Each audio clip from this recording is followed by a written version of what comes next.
Cabrera, soy uno de los organizadores, y hay unos cuantos.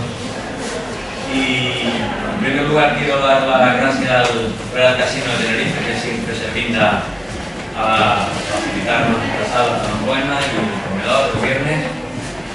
Y bueno, también agradecer pues a los amigos, ponentes, Adrián, Ángel, Ignacio, que está atrás grabando las jornadas. Y bueno, antes de presentar al ponente, en breve, este año hemos traído varios libros que son de temática liberal. Uno es Ecología Liberal para no ecologistas y no liberales, del catedrático José Ramón Arévalo, que está allí. Es un libro que se sale de la ortodoxia y del pensamiento común de lo que es el ecologismo. Es una crítica bastante fundamentada. Él es una persona técnico, científico, y critica muchos mitos en torno al ecologismo. Este otro también es un libro distinto, es un libro de relatos, de historias, que se llama Parerga y otras historias, escrito por Lorenzo Soriano, que tenemos aquí, es el presidente del Club de 1812 de Canarias. Y bueno, también es un libro, es diferente, pero es un libro muy ameno, muy interesante, cuenta diferentes historias de algunos personajes curiosos, algunos que comparten apellidos con él. Y la verdad es que muy interesante.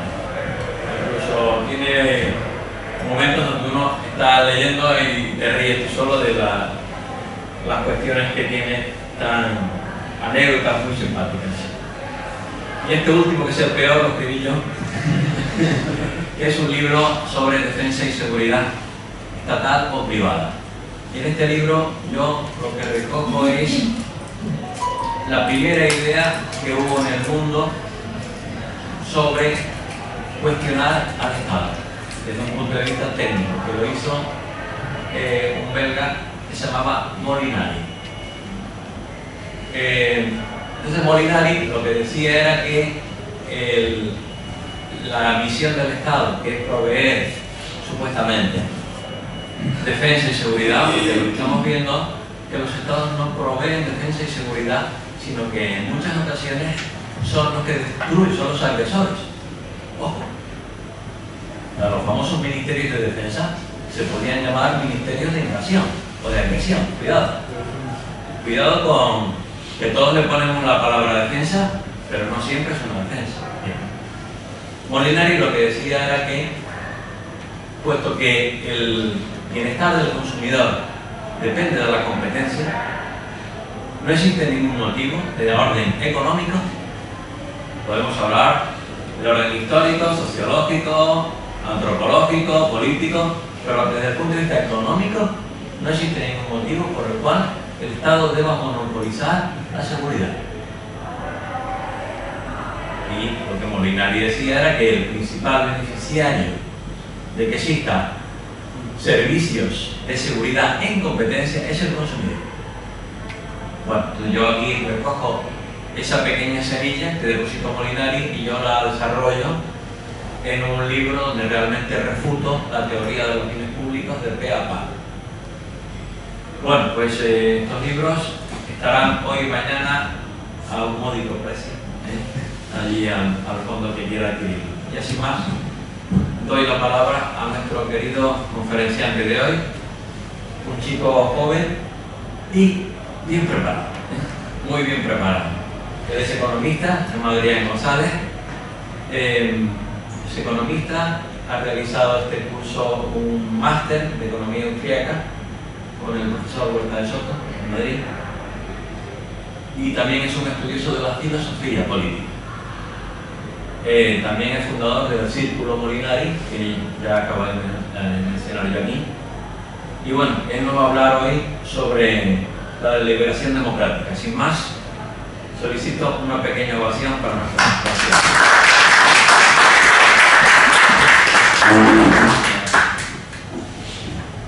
Vale, lo primero me gustaría dar las gracias a Pepe y a los organizadores por invitarnos a estar aquí, al Real Casino de Tenerife y a todos los que estén ahora mismo entre que estén ahora mismo aquí escuchándome y que me van a tener que aguantar una turra filosófica durante casi una hora. Entonces yo vengo aquí a cuestionar una cosa que es un poco tabú. Yo vengo aquí a cuestionar la democracia. Esto incluso entre la mayoría de círculos liberales no suele estar bien visto. Desde hace unos 150 años aproximadamente, la democracia se convirtió en el sistema político en el mundo más extendido, más defendido y mejor visto. Tanto es así que hoy en día, no solo desde las esferas políticas o los medios de comunicación, sino que en un sentido pues, más o menos cotidiano, a cualquier sustantivo, si se le pone detrás el adjetivo democrático, pues parece que cobra un mayor valor, mientras que a cualquier individuo, cualquier idea o cualquier tipo de asunto que uno quiera despreciar, pues se le cataloga de antidemocrático. Claro, esto es así como mucho desde hace 150 años. Durante la mayor parte de la historia de la humanidad, la idea de democracia no era una idea muy bien vista. La mayor parte de pensadores a lo largo de la historia, muy al contrario, consideraban que era una idea pues más bien un poco absurda, ¿no? Entonces, yo no creo que haya que desacreditar la idea así de primera, sin más, o apoyarla simplemente porque es lo que nos ha tocado vivir. Vivimos en un sistema democrático, pues todo viva la democracia, todo democrático es bueno y tal y cual. Yo lo que creo es que hay que plantearnos qué es la democracia y si efectivamente es algo que se deba defender. Entonces, el punto de vista que yo voy a mantener es lo que se conoce como anarquismo político a posteriori. ¿Qué quiere decir esto? Bueno, esto es una postura que la han mantenido autores como Chomsky, actualmente la defiende en España, por ejemplo, Daniel Carreiro, y que básicamente es una postura que lo que trata de decir es que el estatista, aquel que trata de justificar la existencia del Estado, sea por unos motivos u otros, es el que tiene la carga de la prueba teórica. Es decir, el que crea que el Estado es necesario por esto o por aquello, es el que tiene que demostrar, más allá de toda duda razonable, de que eso es efectivamente así. Es decir, la posición anarquista, de alguna forma, sería el punto de partida, el estado de naturaleza o el sentido común, si se quiere. Entonces, en mi caso, que me considero anarquista político a posteriori, este término tan obstruso, lo que quiere decir es que yo parto de esta postura de bueno, el sentido común, lo primero que uno tiene es el anarquismo, y yo lo que voy a ver es los argumentos que dan los teóricos que quieren defender el Estado, a ver si se sostienen. En caso de que no se sostengan, que es lo que yo pienso, la conclusión es que el Estado no está debidamente justificado, por lo tanto tiene que desaparecer. Esa es un poco la postura de la que yo parto. Entonces, hay un grupo de teóricos políticos que consideran que una cuestión muy importante en la vida social es el tema de tomar las decisiones políticas.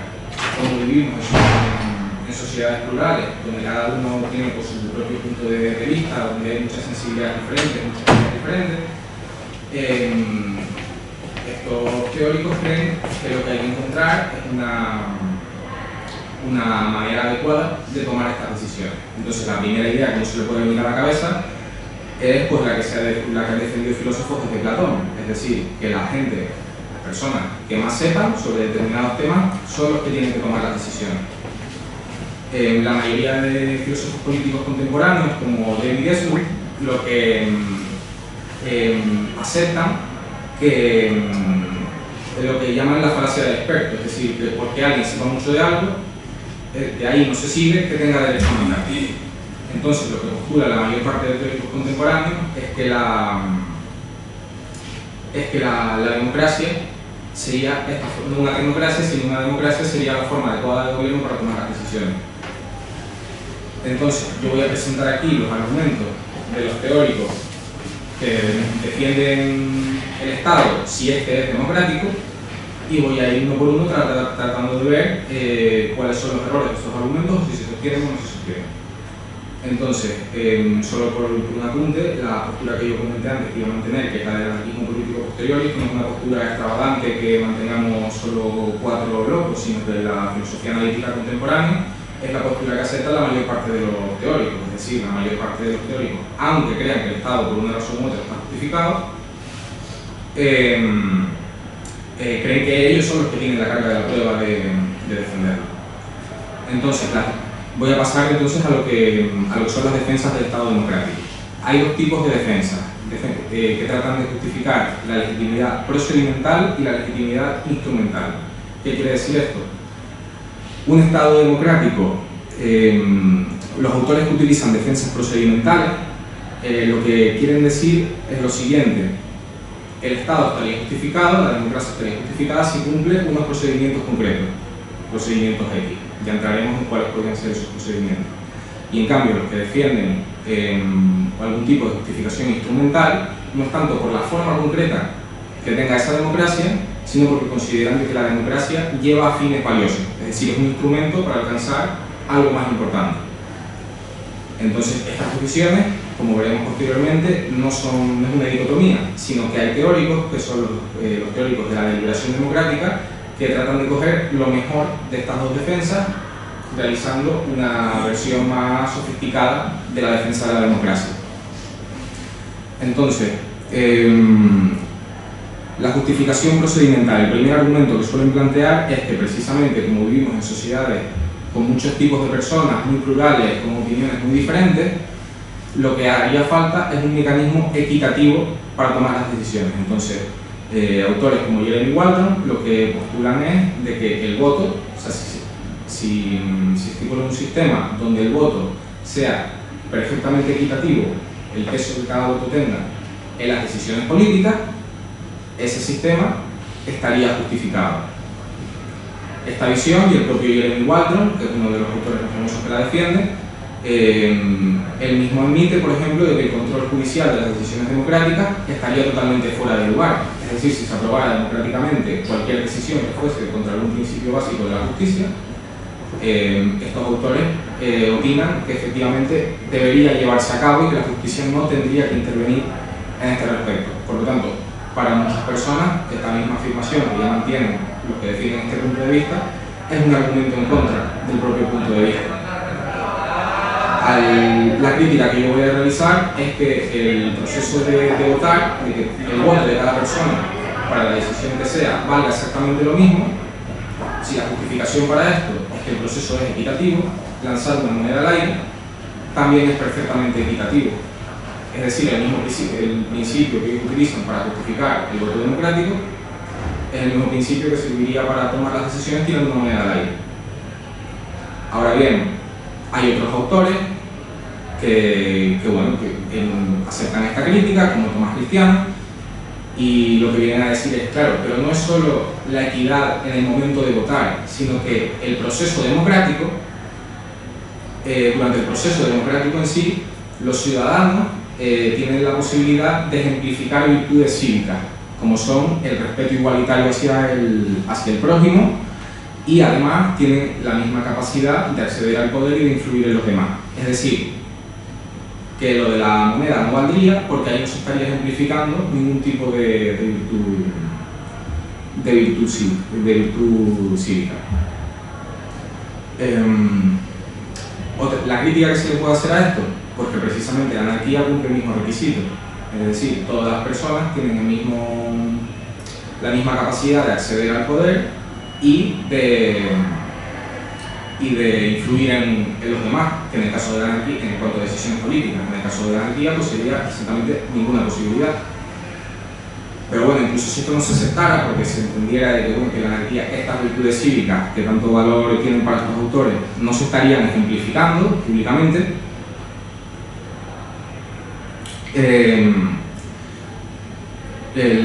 otra crítica que se podía añadir es que todo este proceso, o sea, se podía imaginar perfectamente lo que sería todo un proceso democrático, donde hubiese debates televisivos, la gente debatiendo y hablando en los bares, eso sí que se puede poner más sofisticado, leyéndose los programas, estudiando y tal y cual, y tratando de convencerse los unos a los otros, con las mismas posibilidades todos, de influirse mutuamente, pero que todo este proceso no tuviese una decisión vinculante posterior, porque al fin y al cabo estos autores están tratando de justificar el sistema únicamente por el procedimiento, no por los resultados que va a obtener. Por lo tanto, se puede imaginar un procedimiento exactamente igual, pero que no tenga conclusiones vinculantes para las personas. Y bueno, otro tercer argumento que utilizan los teóricos que tratan de justificar estos procedimientos es que la democracia es el mejor mecanismo de agregación de preferencias.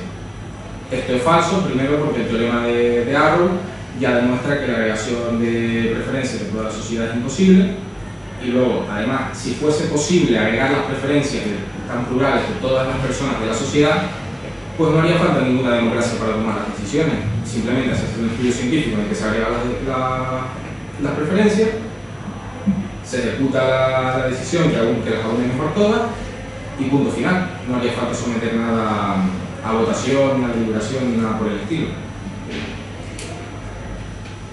En conclusión, hace falta una defensa también instrumental, es decir, de los fines que se pueden conseguir mediante el proceso democrático para tratar de justificar el Estado democrático, ¿no? Entonces, hay otro conjunto de autores que aceptan esto. Entonces lo que aceptan es de que hay un estándar de corrección, es decir, de decisiones correctas, independiente del proceso democrático.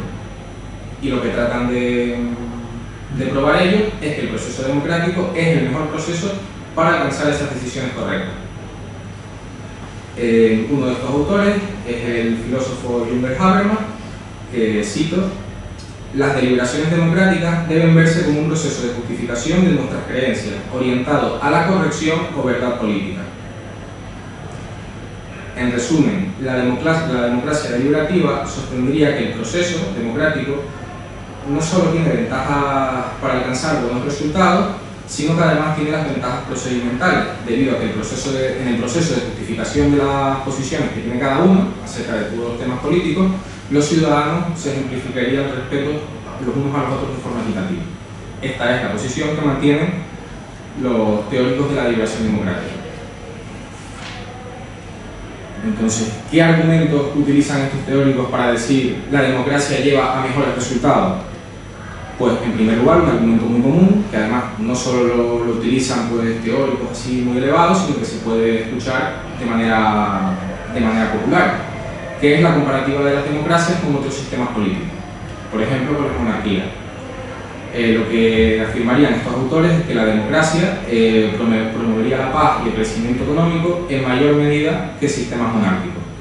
Claro, para esto, el problema que tienen es que lo primero que hacen es comparaciones relativamente tramposas, es decir, comparan algunas de las democracias más pacíficas y ricas del planeta con algunas de las monarquías digamos, más coercitivas, más pobres y con más problemas. Sin embargo, si uno mira el mapa político del mundo, se encuentra de que efectivamente hay democracias a las que les va bastante bien, pero hay democracias a las que les va terriblemente mal, tanto en cuestión de guerras como en cuestión de crecimiento económico. Y lo mismo con las monarquías. Entonces, lo que tendrían que hacer estos autores es tratar de buscar alguna relación causal entre este país es democrático y por lo tanto este país es más próspero y este país es más pacífico. Sin embargo, por ejemplo, la cuestión de la guerra, autores como Steven Pinker, en su libro de los ángeles que llevamos dentro, que es un autor muy famoso y muy reconocido, afirma que todo el proceso histórico, desde los comienzos de la humanidad, es un progreso hacia mejor. Es decir, todo momento presente es más rico, más próspero y más justo que el momento pasado. Claro, según el punto de vista de este autor, por lo tanto, el siglo XX, que además coincide con ser el siglo del auge de las democracias, especialmente en Occidente, el siglo XX, pues, todo el mundo lo conoce pues, por ser el siglo de las guerras y los genocidios. Sin embargo, para este autor, por algún motivo piensa que se ha dado un progreso, y para ello utiliza pues, una cantidad enorme de datos y tal, diciendo, bueno, el gobierno mató mucha menos gente o murió mucha menos gente en guerra que en épocas anteriores y tal. Sin embargo, Rudolf Rummer, que es un atrocitólogo, tan mal como suena, es decir, se dedica a estudiar a la gente que queda despedazada en trozos, es una de las fuentes principales de Steven Pinker, y sin embargo Rudolf Rummer no dice lo que dice Pinker. Rudolf Rummer lo que dice en su libro Muerte por Gobierno es que el siglo XX ha sido el siglo donde más personas han muerto a manos del Estado en toda la historia de la humanidad, no solo en términos absolutos, sino también, muy probablemente, en términos relativos. Por lo tanto, incluso si esta última afirmación, en términos relativos también, se pudiese poner en duda, la posición que uno debería llevarle es a suspender el juicio, no a defender que la democracia promueve la paz. Y en el caso del crecimiento económico, existen argumentos como los desarrollados por Hans Hermann Hoppe que tienen que ver con la preferencia temporal. La preferencia temporal es un fenómeno que nos ocurre a todos y que tiene que ver con nuestra preferencia por la satisfacción. Si yo tengo una preferencia generalmente por la satisfacción inmediata, significa que tengo una alta preferencia temporal, mientras que si yo soy capaz de poner en el tiempo cualquier tipo de satisfacción, tendría una baja preferencia temporal. Lo que argumenta Hoppe es que los gobernantes democráticos, debido a que no tienen propiedad sobre el territorio que gobiernan y además solo están por un breve periodo de tiempo, o en principio solo van a estar durante un breve periodo de tiempo, los incentivos que tienen no es a pensar a largo plazo, sino a muy corto plazo, porque es el tiempo que piensan que van a poder estar en el gobierno, y por lo tanto también se incrementan los incentivos para beneficiarse ellos a expensas de la sociedad en el poco tiempo que van a estar en el gobierno. En cambio, el gobierno monárquico, que es la comparativa que parecerían estos autores, el monarca se considera de que las tierras que gobierna son su propiedad y además las va a tener durante toda la vida y las van a heredar sus hijos. Por lo tanto, su preferencia temporal, en comparación con el gobernante democrático, será más baja, es decir, va a pensar a largo plazo y el posible expolio que pueda hacer de los ciudadanos va a ser relativamente menor. Entonces, esta afirmación de que los gobiernos democráticos son mejores que las monarquías promoviendo la paz o el crecimiento económico, cuanto menos son dudosas. Los autores que, recordemos, están defendiendo la democracia deliberativa utilizan tres tipos de pruebas matemáticas para demostrar que la democracia lleva mejores decisiones. La primera es lo que se llama el milagro de la agregación, que el propio nombre ya nos puede dar una idea de la practicidad de tal herramienta. Que lo que quiere decir el milagro de la agregación es que los votantes que estén bien informados tenderán en su mayoría a votar por la opción correcta, mientras que los desinformados votarán al azar y se anularán los unos a los otros. Luego está el teorema de Condorcet, que lo que establece es que si se asume que la competencia, es decir, la habilidad para elegir correctamente de los votantes es superior al azar, cuanto mayor número de votantes, más decisiones correctas se van a tomar. Y por último está el teorema de Homepage, que lo que viene a decir es que precisamente al no solo tomar las decisiones los más sabios o los técnicos de cada campo, sino tomarlas la sociedad en su conjunto y la información y el conocimiento estando dispersas entre toda la sociedad, la democracia aprovecha estos recursos para llegar a decisiones más acertadas.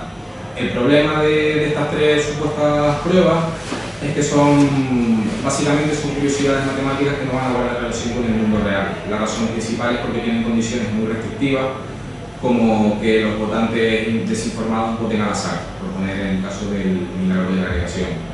En cambio, conviene preguntarse si realmente existen motivos para pensar que los votantes cometen errores de manera sistemática.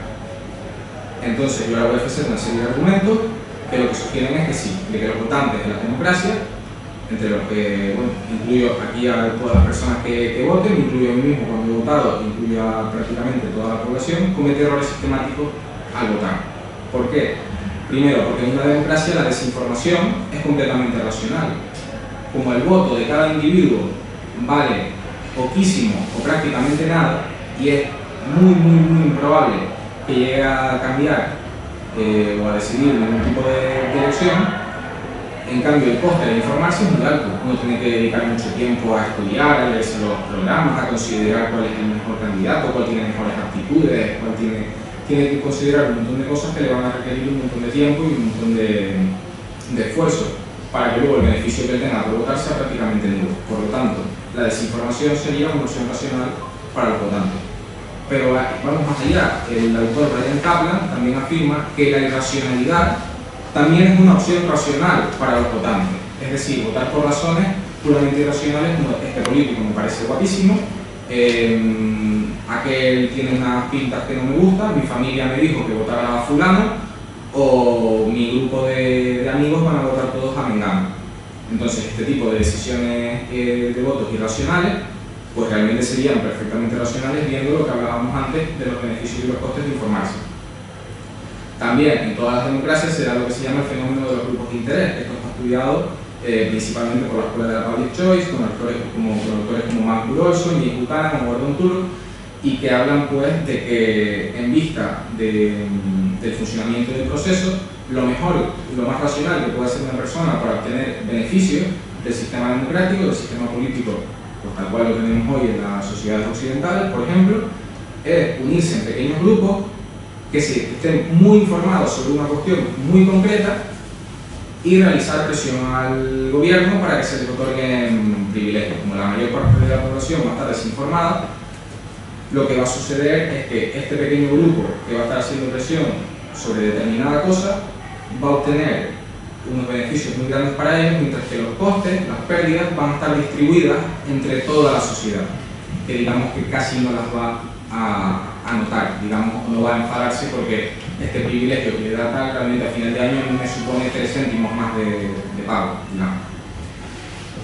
Entonces, además de este tipo de argumentos teóricos a favor de que las decisiones democráticas no llevan a buenos resultados, también hay pruebas empíricas, como las desarrolladas por la autora Ilya Somin en Democracy and Political Ignorance, Democracia e Ignorancia Política. Las conclusiones de este estudio son las siguientes. Los votos desinformados no se distribuyen al azar. Los electores son influenciables y no toman decisiones independientes. Los electores ignoran casi todas las cuestiones factuales de gran importancia en temas políticos. Los electores tienen sesgos cognitivos extremadamente severos en relación a la información que consumen. Los electores son totalmente incapaces de adjudicar responsabilidad política en retrospectiva. Y luego, además, también hay otros estudios empíricos no centrados en democracias a gran escala, como puede ser la que tenemos aquí en España o en Francia o en cualquiera de estos países, sino centrados en lo que son deliberaciones democráticas propiamente dichas, es decir, que se juntan a 200 a 300 personas y se ponen a debatir para llegar a algún tipo de acuerdo. Los estudios de autoras como Carl Susten y Tali Mendelberg lo que dicen de estos procesos deliberativos es que empeoran las deliberaciones individuales, tienen más sesgo, más polarización y llevan a las personas a extremismos todavía más grandes. Entonces, ni las pruebas teóricas ni las pruebas empíricas parecen indicar que las decisiones democráticas lleven a buenos resultados. Además, incluso si hubiera estudios empíricos más optimistas que los que yo acabo de mencionar, esto de nuevo lo que nos llevaría es a suspender el juicio, no a proclamar a los 4 vientos o a afirmar que efectivamente la democracia promueve la toma de decisiones correctas. Entonces, claro, llegamos a este punto, ¿qué hacen los autores que quieren justificar la democracia? Hablan de un ideal regulativo. Lo que sería este ideal regulativo sería un ideal que no existe en el mundo real y que además no podría existir de ninguna manera en el mundo real. Según estos autores, esto no sería un problema porque las democracias que efectivamente existirán en la práctica deberían valorarse en función de si se acercan más o menos al ideal. Entonces, una democracia que se acercase mucho a este ideal pues estaría más justificada y otra que se acercase menos estaría menos justificada. De primera, pues uno lo que podría decir es, pues yo esto lo niego, es decir, ya de entrada esta persona me está diciendo de que en la práctica un Estado democrático nunca podría estar completamente justificado. Y como ya he dicho, que la postura que yo sostengo es el anarquismo político a posteriori, y lo que yo, digamos, desde mi punto de vista, demando a mi oponente es que demuestre la justificación del Estado más allá de todo lo razonable, y yo ya esto no tengo por qué aceptarlo. Aún así, vamos a aceptarlo y vamos a ver a qué crítica se les puede sostener, porque si no es ya solo imposible en la práctica este tipo de sistemas ideales, sino que son imposibles de forma lógica, significa que la teoría de estos autores no es correcta. Entonces, algunas de las condiciones que establece Habermas, por ejemplo, son que los participantes de la democracia deliberativa solo dicen la verdad, todos tienen mucha empatía, ninguno tiene jamás un solo comportamiento egoísta y solo atienden argumentos. y además especifica: la condición más importante es la inexistencia de límites temporales. Es decir, que la gente se pueda quedar allí debatiendo de manera infinita hasta que llegue a un acuerdo. Entonces, la crítica que yo planteo es que esto no es solamente inalcanzable, sino que es lógicamente imposible. Porque si las personas de este mundo ideal, donde están allí deliberando y charlando a ver si llegan a la decisión correcta, no tienen límites temporales, significa que no están sometidos a la escasez. Es decir, no tienen necesidad de valorar el tiempo, es decir, el tiempo de su vida no es escaso, como nosotros los mortales, digamos, y no tienen necesidad de ningún tipo de recursos materiales, porque si se pueden estar ahí charlando todo el día, no tienen otras cosas que hacer y tal, se entiende que no tienen ni que comer, ni que beber, ni nada por el estilo. Entonces, si no hay escasez, esto significa que no hay conflicto, porque los conflictos se producen porque existen los recursos escasos. Y si no hay conflictos, no hay ninguna necesidad de establecer normas y por tanto no hay ninguna necesidad de establecer ningún tipo de Estado democrático. Y luego, que podría decir, bueno, no hace falta que estos individuos ideales sean completamente perfectos, sino que puedan tener también actitudes pues, que de vez en cuando no sean las más adecuadas, para, digamos, este ideal no hacerlo tan ficticio, tan irreal. El problema es que si ya a las personas estas que están debatiendo se les atribuye cualidades negativas, y en el grado en que se las vaya a atribuir también significa que los gobernantes políticos que vayan a salir de esas deliberaciones también van a tener esas mismas cualidades negativas. Entonces, y luego otro apunte más sobre esta idea es que incluso si todos estos problemas pudieran ser superados, todas estas personas que estarían allí deliberando y debatiendo no serían todas iguales. En primer lugar, porque si fueran iguales y pensaran ya lo mismo, no tendrían necesidad tampoco ni debatir nada ni establecer ninguna norma, estarían ya en anarquía y todos contentos y felices. Entonces, son diferentes entre sí, tienen diferentes cualidades, tanto físicas como de capacidad retórica, como de inteligencia, que precisamente son características que he nombrado, pues que normalmente harían de una persona en un debate, en una deliberación, pues que tenga más poder persuasivo que el resto de las otras personas. Por lo tanto, si las personas fueran iguales, no haría falta en ningún momento este tipo de deliberación, y si no lo fueran, implicaría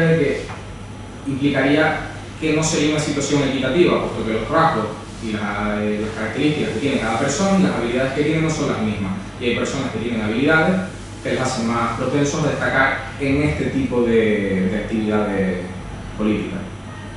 Entonces, en última instancia, lo que quiero decir es que toda esta idea de la democracia deliberativa, más allá de todas las críticas que le he planteado y mi punto de vista que no se sostienen, es que además parte desde el principio de un razonamiento circular.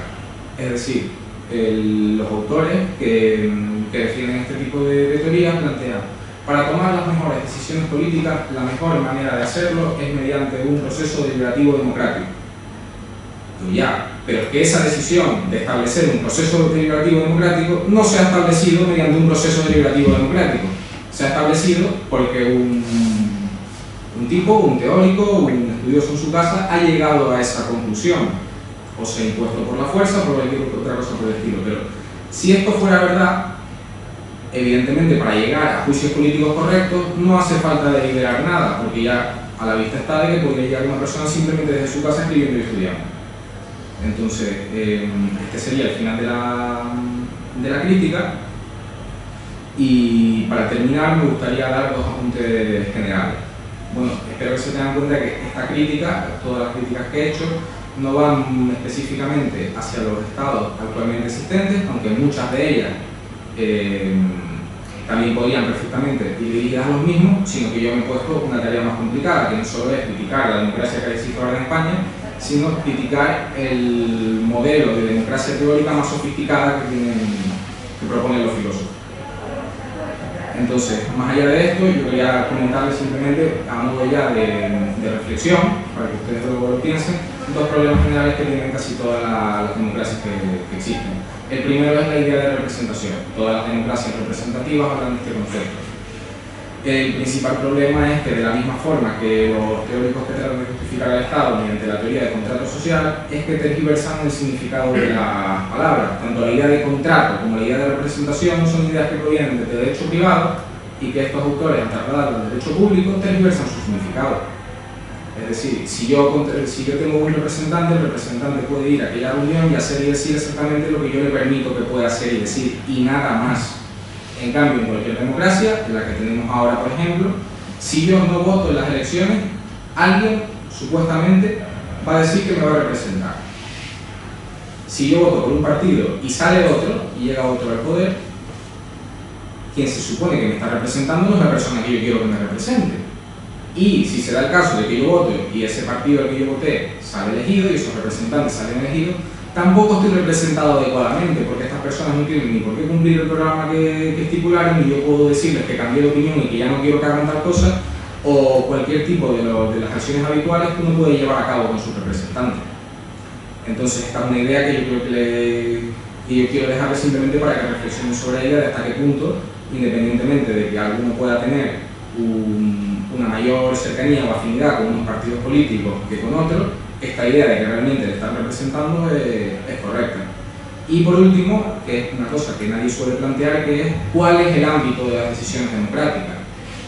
Es decir, las decisiones democráticas, ahí se tiene que votar si vamos o no a la guerra, se tiene que votar si se abre o no un ministerio, se tiene que votar si se arregla una carretera, se tiene que votar el color de los zapatos que yo me voy a poner mañana.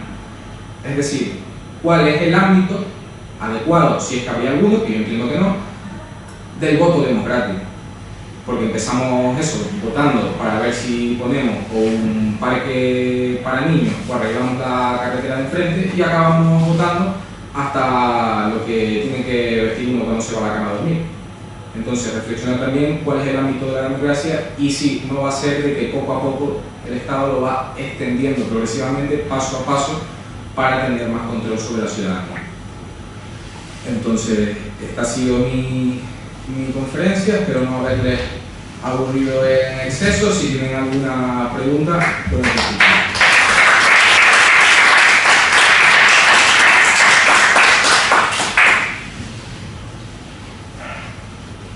¿Tú se lo ves? No. No lo ves. Muchas gracias por la simple idea novedosa que nos ha hecho pensar. De la democracia no es diferente. Borges creo que era un uso estadística.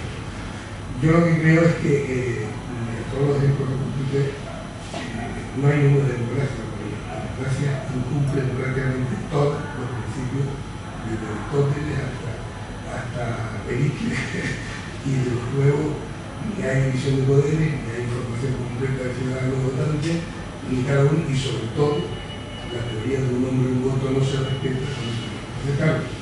Yo creo que es una falsa propuesta que usted nos hace, porque me está hablando de una cosa que yo creo que sí. Es decir, necesitaría que hubiera una democracia en competencia perfecta o la atmósfera cero para poder atacarla. Pero si no, no veo que otro cauce podríamos hacer para mejorar la que tenemos es el camino. Pero atacarla no ofrece ninguna alternativa. Vale. Yo creo que muchos de los argumentos que yo he dado aquí, como por ejemplo el de la comparativa entre democracias y monarquías, que para eso no hace falta irse a ningún ideal ni nada teórico, sino se pueden comparar las que existen actualmente, por ejemplo, o... Tendría que ser totalitarismo, luego monarquía y democrática, y totalitarismo no. Democracia o totalitarismo sería... Bueno, también sería otra posible comparativa. Y podría ser, por ejemplo, que la democracia trajese más paz y crecimiento económico que ese otro sistema. Lo que habría que ver es que si de todos los sistemas posibles, efectivamente es el que trae más paz y crecimiento económico. Eso es un poco lo que yo he tratado de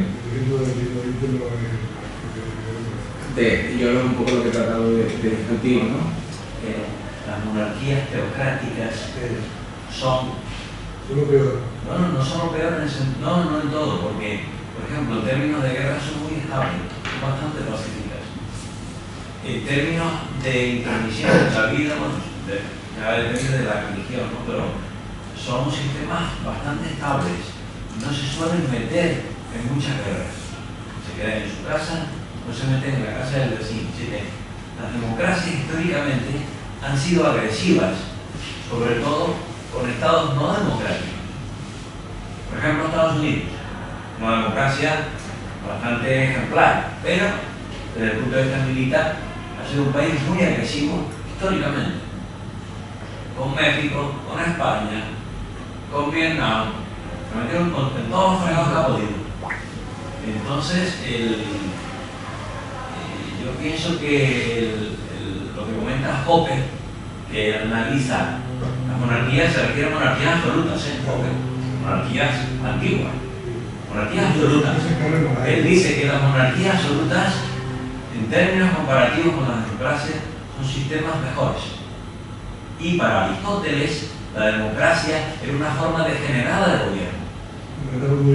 Para Aristóteles, el gobierno bueno era el gobierno aristocrático. Y la democracia era una degeneración en que culminaba, y de ahí luego llevaba a la tiranía. Bueno, entonces... Sí, y luego sobre lo de no existan, lo que no existan democracias actualmente, incluso algunos de los autores que defienden de la democracia y tal, que yo he citado, digamos que sus condiciones son suficientemente fuertes, digamos, como para que la democracia pudiera estar justificada, que probablemente considerarían de que muchas de las que existen actualmente, incluso desde su punto de vista, que son partidarios de la democracia, no lo estarían, ¿no?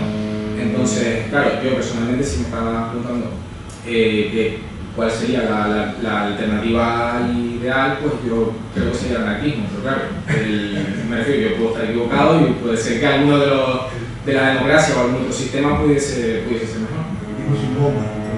Sí, sin bomba. Y con ducha. Yo creo que el poder ejecutivo de una democracia absorbe al legislativo y los dos al judicial. Al final esto es un invento chino, es una manera de hacerlo. Y además, es que tampoco hay deliberación, porque supuestamente la deliberación es el Parlamento, teoría, pero es que no hay deliberación. Ellos llegan a una deliberación en los pasillos, en los despachos, en los restaurantes. Ellos deliberan, sí, pero deliberan fuera del Congreso. Ellos sí que deliberan, claro, son racionales.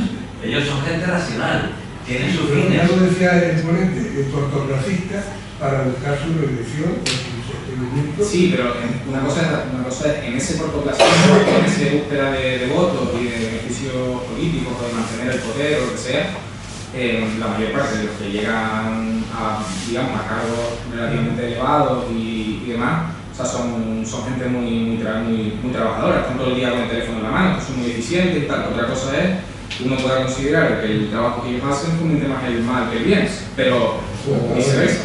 Desgraciadamente son trabajadores. El ejemplo que tenemos ahora los políticos españoles, el nivel es bajo cero, ¿no? El nivel que hay generalmente, ¿no? Hay algunos que pueden tener algún tipo de prestigio, categoría o algo, pero lo que es el nivel, eso ha bajado estrepitosamente en las últimas décadas. El gobierno de Suárez para acá. Sí, eso también podría ser un estudio interesante, ya no solo en España, sino en general, si en las democracias occidentales, el nivel de los políticos, y no sé, medido de alguna forma en cuestión de retórica o de conocimientos o de algún tipo de habilidad que se le considere oportuno al político, de ver si realmente como está diciendo, se ha reducido a lo largo de los años. ¿Sí? Yo creo que el primer problema del político es que hace lo que puede hacer, pues digamos que puede hacer. Por ejemplo, esto de ser que ahora de riesgo, decir que no sé qué, lo ha hecho porque ha podido hacerlo, porque hay gente que puede, y entonces hace las cosas. Entonces yo creo que la democracia debería limitar el poder, como Jefferson, pensar que el gobernante es el enemigo del pueblo, no el pope y el chimandrita que va a salvarlo, ¿no? Como aquí la democracia fascista europea, ¿no? Sino que tenemos que defendernos del gobernante que puede ser un tirano. Esa última idea a mí me parece correcta. Más preguntas. ¿Alguien? ¿Alguien tiene alguna pregunta? ¿Por qué se llama a posteriori? A posteriori. La La crítica del anarquismo, digamos. Sí, el anarquismo político, digamos, es simplemente la posición que afirma que el Estado pues, no tiene justificación, ni legitimidad, ni nada. Entonces, el que es a priori es el que se dedica pues, a dar argumentos, en principio, de por qué eso no es así. En cambio, el a posteriori es el que parte de, o sea, el que, digamos, recibe los argumentos estatistas y lo que hace es pues, trata de ver si, que no se sostienen, digamos, y a partir de ahí pues, mantener la posición inicial. Puede demostrar una réplica, ¿no? Sí, yo creo que las dos posiciones no son, digamos, contrarias entre sí. Yo puedo mantener argumentos positivos en favor del anarquismo, cualquier otra postura política, y a la vez puedo tener, digamos, críticas hacia otras posturas. El tema es, el punto clave, yo creo, es el punto de la carga de la prueba, que no es el anarquista que la tiene. Pero bueno, esa discusión supongo que para otro tema o para otro. Oye, hay una cosa que comentas como crítica, o entendí yo, que era el concepto instrumental. Yo pienso que sí, que la instrumentalización de todas las instituciones termina por pervertir la finalidad final, o sea, la finalidad de la propia institución. O sea, las instituciones son instrumentales, terminan siempre justificándose para alcanzar el objetivo, para entregar, ¿no? ¿Has reflexionado qué tiene que ver el laicismo con el deterioro de la religión? ¿El? Laicismo. Las sociedades laicas. Porque las sociedades laicas son instrumentales. Al alejarse del concepto de verdad y trascendencia, pues van simplemente a la instrumentación material. Sí. Bueno, en cuanto a la primera parte de la pregunta, cuando yo me estaba refiriendo a defensas instrumentales, tenía que ver con defensas de la democracia que están, digamos, planteadas en que la democracia tiene fines positivos. Y es más, yo, tal cual además estructuro la conferencia, yo considero que esas posiciones son más fuertes o más razonables que las que son puramente procedimentales. O sea, y las que unen ya las dos pues serían las posturas teóricas más avanzadas al respecto. Sobre lo que comentas ya de la instrumentalización en otro sentido, digamos, de aprovecharse de las instituciones para beneficios personales, entiendo que va por ahí la pregunta, relacionado con las sociedades laicas. Sí, y sobre todo, no solamente la beneficio personal, que creo que es la perversión de la instrumentalización del poder en tu propio beneficio, porque para el beneficio social también tú puedes montar una democracia argumentando objetivos de otro social y puede ser una discusión.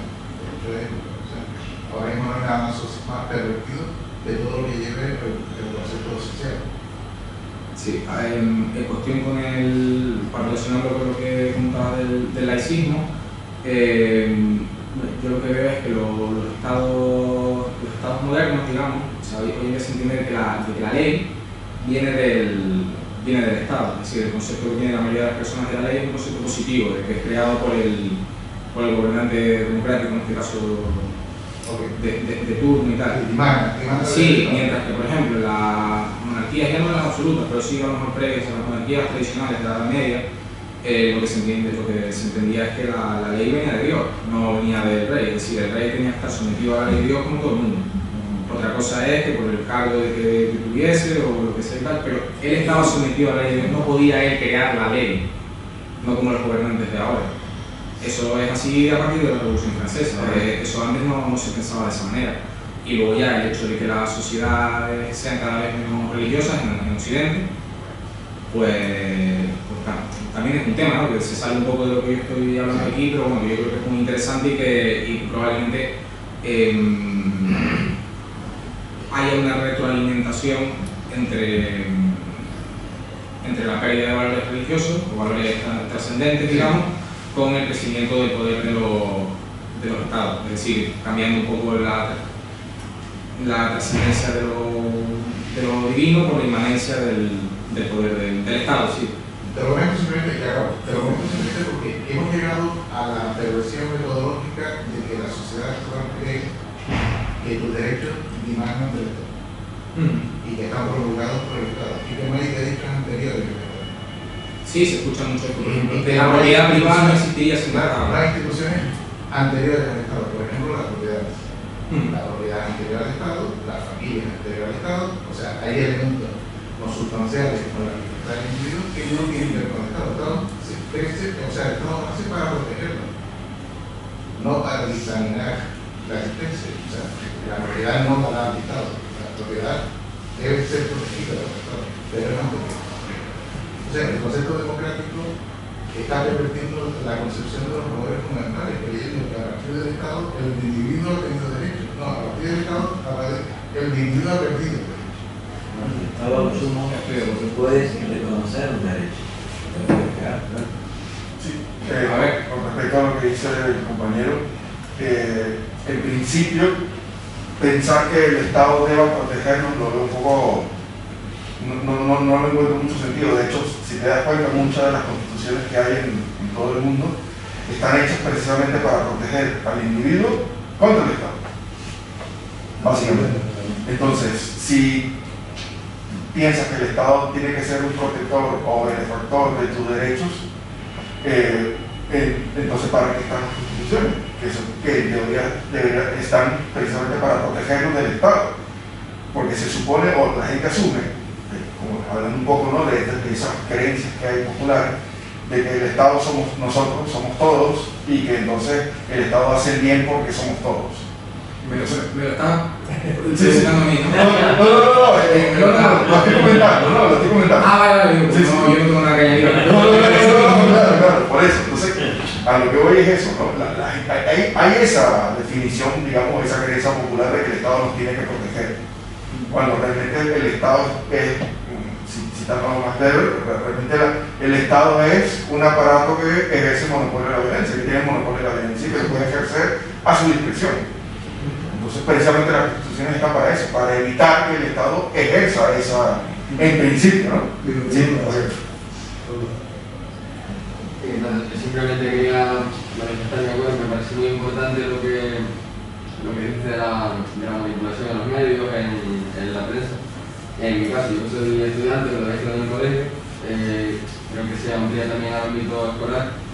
En la central, por ejemplo, como historia, que toca temas también económicos y de sistemas políticos. O sea, como muchas veces pues la información que nos llega a nosotros como estudiantes, el profesor la tergiversa o sobre los hechos no sé, como que si fuese un punto de vista muy poco amplio y muy como convencer a todas las personas de que esto es así. Entonces, pues como el argumento sobre la guía, como la capacidad de debatir a las personas y llegar a acuerdos en los que pues se consigan propósitos que sean buenos, ¿no? Y como, bueno, simplemente comentar cómo hace falta de diversidad a la hora de explicar el temario de una asignatura como historia, ¿no?, que toca los temas nacionales. Sí, sobre el tema de la... Cuando yo hablé antes como de los medios de comunicación y demás, porque bueno, eso también es otro tema, no me refería tanto a la tergiversación casi tal, sino a lo aceptado popularmente de la democracia o lo democrático como algo positivo y tal. Y eso no es solo los medios de comunicación, es más, no creo que justo eso específicamente algo que hagan para tergiversar, sino que ya lo tienen incluso asumido. Pero sí es verdad lo que estamos comentando de que los programas educativos son impuestos por el gobierno, y además cada vez que cambia el gobierno lo cambian para modificar la ideología de moda que tenga el gobierno en ese momento. Entonces, claro, a mí lo que siempre me gusta poner en cuestión de esto, sobre la educación pública en general, es el propio origen histórico de la educación pública. La educación pública no nació históricamente para ayudar a los pobrecitos a leer. En el momento en que nació los pobrecitos ya sabían leer y estaban aprendiendo a leer, y la alfabetización se estaba disparando. Además, sumado al número de población, es decir, fue durante la Revolución Industrial. Entonces, a niveles absolutos y relativos se estaba disparando. La educación pública la creó el Estado para formar a los jóvenes en culto al Estado para poder mandarlos a la guerra, no para otra cosa. Otra cosa es que ahora pueda funcionar distinto, que pueda justificarse de otra forma y tal. Yo de eso no voy a entrar porque no es el tema que estoy tratando, pero que desde un primer lugar el objetivo de la educación pública fue adoctrinar a los jóvenes en el culto al Estado para mandarlos a la guerra, no para ninguna otra cosa caritativa. Gracias por todo.